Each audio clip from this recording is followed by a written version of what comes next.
Greetings and welcome to you today for our daily Devo on this Monday, the 13th of May today. Hope you moms had a pretty good time yesterday. Today's devotion, again, we're letting Charles Dickens and some of his writings, and then another author follows up with some meditational thoughts on what we just read, but an excerpt from one of his writings, and then the devotion. Today's is entitled "Concerning the Poor," and it comes from his book, from Charles Dickens's book, Oliver Twist.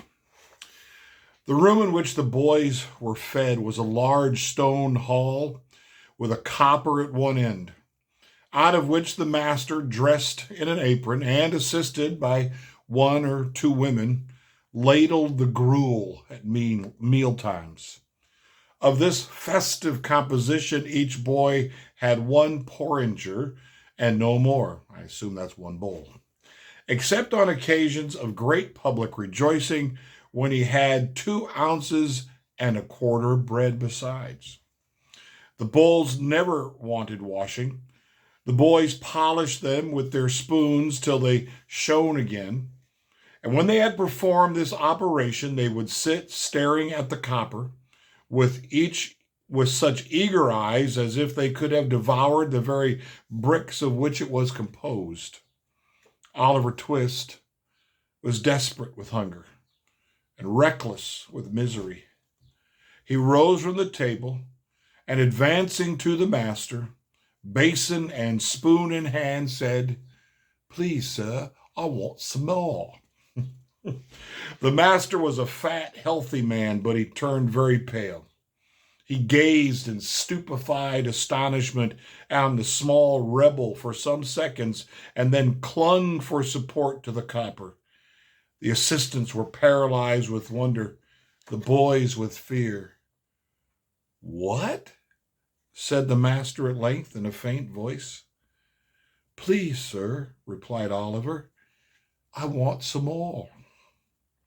The master aimed a blow at Oliver's head with a ladle, pinioned him in his arm, and shrieked aloud for the beadle, which is the policeman.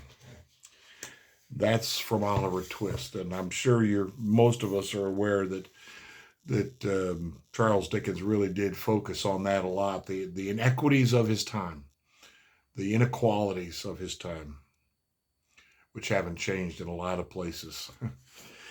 In this scene, Oliver and the other boys in Mr. Bumble's workhouse are near starvation after working hard and having very little to eat. The boys allotted Oliver the task of asking for more food, something for which he surely will be punished. Many of Dickens's works, particularly Oliver Twist, reflect his sympathy for the poor and his disdain for aristocratic heartlessness. In the Bible, God commanded Moses to have a right attitude toward the poor.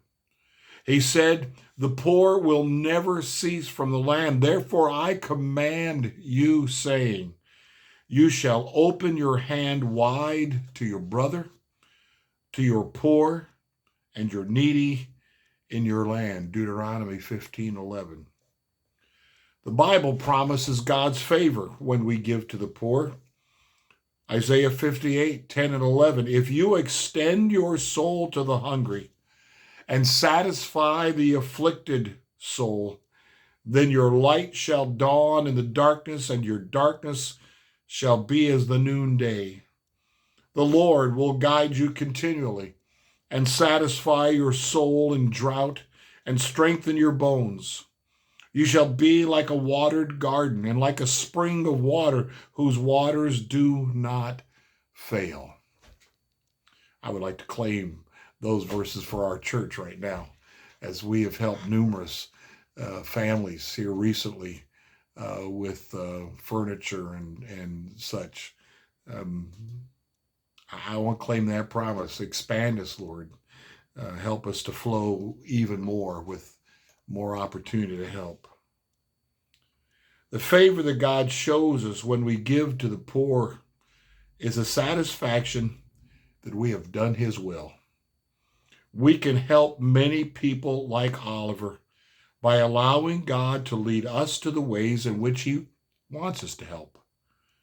Consider today how God may be leading you. Proverbs 31:9. Open your mouth, judge righteously, and plead the cause of the poor and needy. It's so striking. We had yet another family brought to us today. And here, I don't know, an hour or so ago, we had loaded up furniture a little after 5 o'clock, loaded up furniture, filled the truck. One of our men brought his truck over. We filled it up, plus some cars had things in their trunks and back seats. And we took it over and delivered it and met this new family to America just a couple days now. And I'm so thankful to us. And invited us to stay for the complimentary cup of tea. And I can't tell you how blessed we feel about this opportunity that the Lord has led us to be a part of. And certainly we would agree with Charles Dickens that the Bible agrees with us too, I would think, that the rich, the aristocratic, those who do not help when they could help, he's not on their side. But those who will give of themselves, those who will sacrifice, those who will give their time and all that they can give to help those who need help, he'll bless. He'll bless. And he's blessing us. That's for absolutely sure. Blessings to you all today as well.